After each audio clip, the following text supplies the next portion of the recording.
डलवा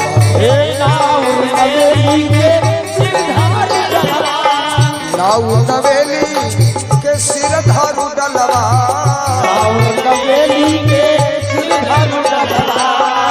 चाहे दहियन के छाछा दहियन के छाछा सजबियो न है अलगे नवेली दहियन के छाछा सजबियो है अलगे नवेली। बोली दुल्हा सरकार की है। चलिए सखिया अभी अभी भगवान को प्रक्षालन कर रही है।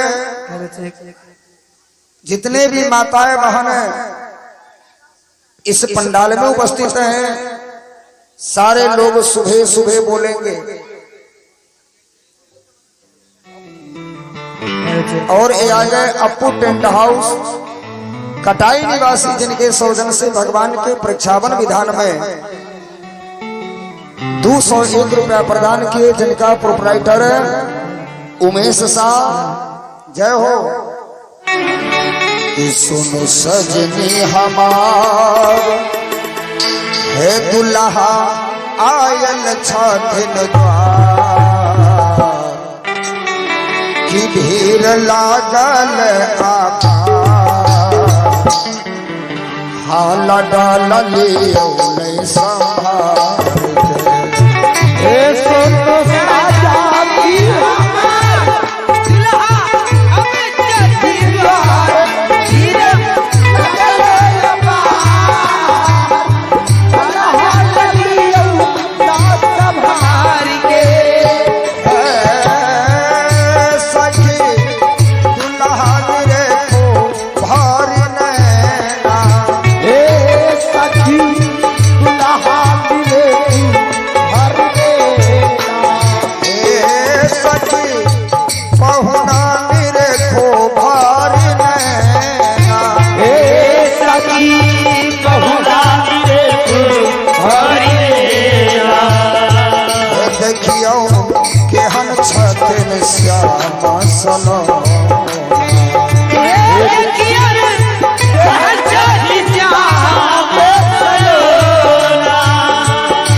समानी से टकरा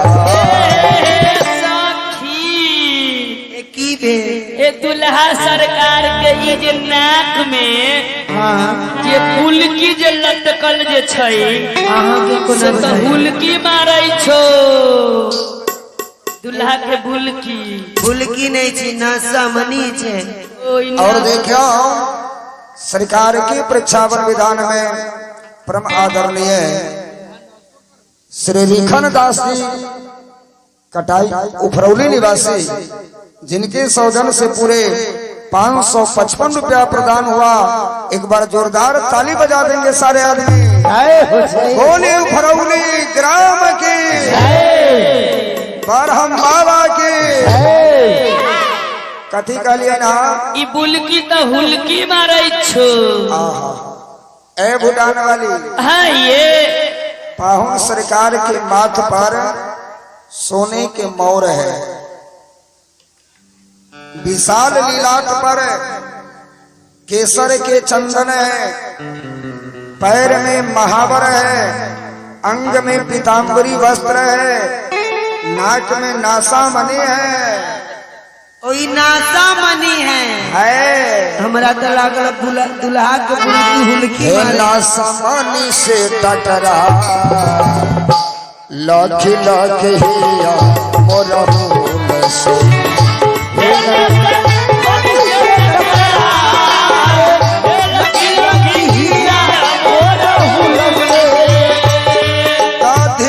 केसर लगाओ पर के भाल पे केसर लगाओ पर के भाल पे दधी केसर लगाओ पर के भाल पे दधी लगाओ पर के भाल पे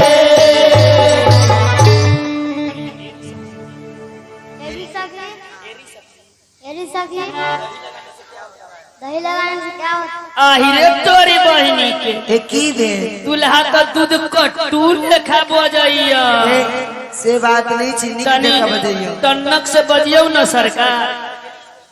चली सकी दही लगाने से क्या होता है? भाल पे दही लगाने से क्या होता है? हाँ, सरकार आई मिथिलानी सखी अपने के भाल पर दधी लगबै छ। जब से आप श्री मिथिला जी में आए आपका मुखमंडल को देखकर सारे सखिया आपस में विचार करती है कि जीवन में तो दुल्हा बहुत देखे हैं। यह जो दुल्हा है लाली में रो लाल की कृत देखो चितलाल लाली देखन में गई मैं भी हो गई लाल। सरकार जिस प्रकार से आप लाल हो, जो आपके शरण में आते हैं वह भी आपके तरह लाल हो जाता है। देखिए जो ही पाहुन जी श्री मिथिला जी में आए, जो सखिया अपने घर में श्रृंगार कर रही थी, आंख में काजल लगा रही थी। काजल लगाना चाहिए आंख में, तो गाल में ही लगाकर दौड़ पड़ती है पाहुन को देखने के लिए। प्रसाद बना रही थी, खीर में चीनी के बदले नमक डालकर दौड़ पड़ती है दुल्हा को देखने के लिए। सारे सखिया कहती है कि आगे बहिना गे श्यावली सुरतिया मोहनी मुरतिया हिया बीच सालई गे बहिना आगे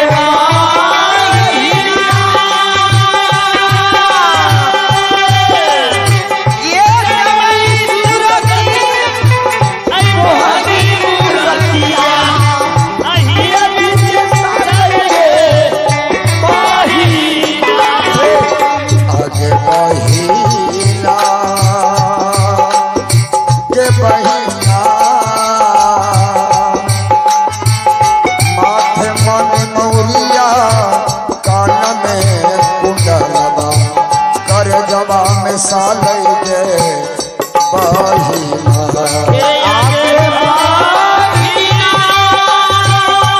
बहिना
जोगनिया बनली गे बहिना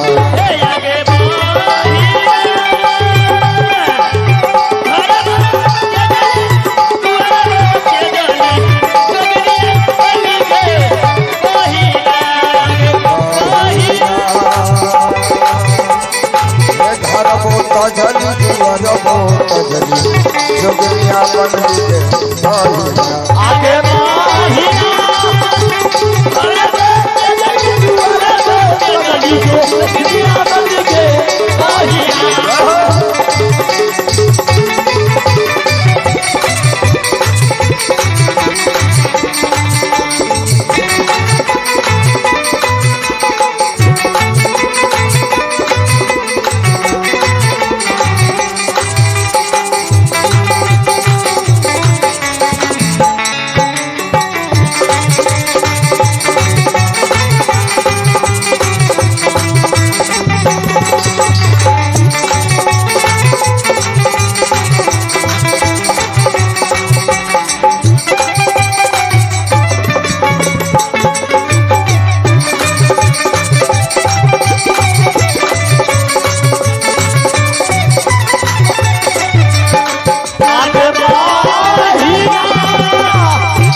बर के रही से रहिया